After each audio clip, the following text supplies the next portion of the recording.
Desatenção, cansaço, desleixo, sono. Algum desses fatores com certeza levou a uma das maiores descobertas da medicina e da humanidade até os dias de hoje, e foi a descoberta da penicilina, o antibiótico mais famoso que existe. Voltemos um pouquinho no tempo para entendermos essa história.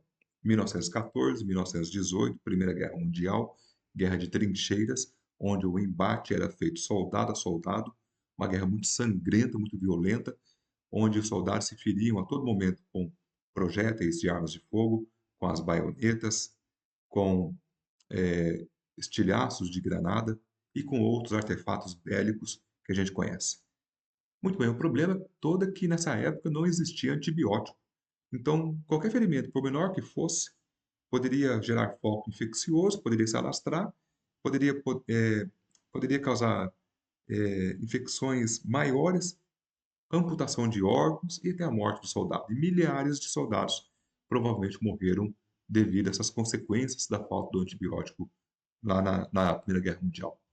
E aí, nessa mesma época, um oficial e médico inglês chamado Alexander Fleming, ele viu os horrores da guerra e retornou a Londres, no Hospital St. Mary, em 1928, onde se dedicou ao estudo pesado, maciço da microbiologia, com uma bactéria chamada Staphylococcus aureus, a tentativa de matar essa bactéria, porque ela é uma das grandes causadoras de problemas e ferimentos. E aí então ele estudou diuturnamente essa bactéria, fazendo experimentos, testando substâncias que pudessem matá-la, mas sem sucesso. E aí, já à beira da exaustão física, ele pediu alguns dias de retiro, de férias, para poder retornar depois às atividades com todo o seu potencial. Antes de sair de férias, o Alexander Fleming pegou placas de Petri, que são aquelas placas de vidro de laboratório, onde é colocado meio de cultura para o crescimento bacteriano, preparou aquelas placas de Petri com bactérias, né? E, e foi embora, foi viajar, deixou as placas ali no laboratório. Dias depois, quando ele retornou das férias, ele foi ver como que estava o crescimento das bactérias nas placas de Petri. E uma boa parte delas estava seguindo o protocolo, o crescimento padrão de bactérias. No entanto, algumas placas estavam contaminadas com um bolor, com um mofo, com um fungo. Provavelmente, alguma desatenção na hora de fechar a placa de Petri e esterilizar, né? Ela ficou aberta. E aí houve contaminação, do ar ambiente que trouxe esporos desse fungo e eles caíram ali e cresceram, formaram um mofo, um bolor, junto com as bactérias. O interessante é que o Fleming estava jogando fora essas placas contaminadas. Você, isso aqui estragou, está cheio de fungo, tal, cheio de mofo, né? Ele ia jogar fora, como a gente joga um alimento no lixo quando está com mofo. Só que, antes de jogar fora, ele pegou algumas placas, olhou com mais cuidado e viu que, ao redor do mofo, do bolor, do fungo, que é o fungo penicillium, ao redor desse fungo tinha um halo transparente, uma espécie de um anel transparente em volta da colônia de fungos. E, e ali ele percebeu que não tinha bactéria. Aí ele falou: olha que interessante, o fungo está produzindo alguma coisa que está matando a bactéria.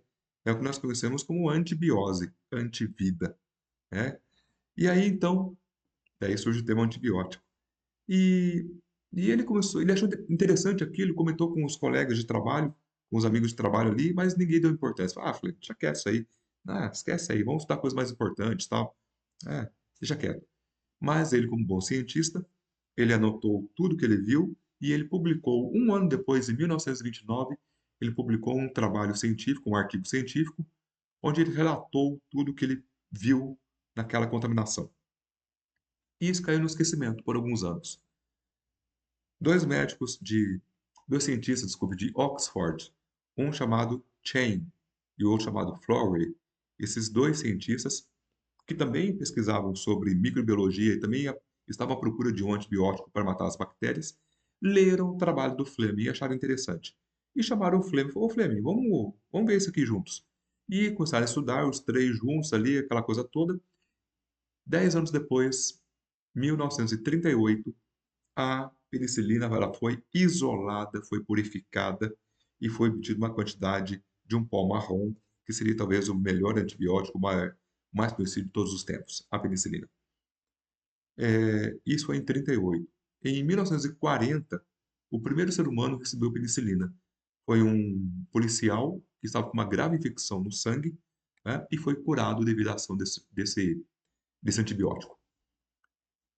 Vale lembrar que em 1939, a, o nosso planeta estava entrando na Segunda Guerra Mundial, né? Começávamos aí a Segunda Guerra Mundial, que se estendeu até 45. Nessa guerra, a penicilina já ajudou os soldados, salvando muitas vidas. Vale lembrar também que nessa época a humanidade não tinha como combater tuberculose, pneumonia bacteriana,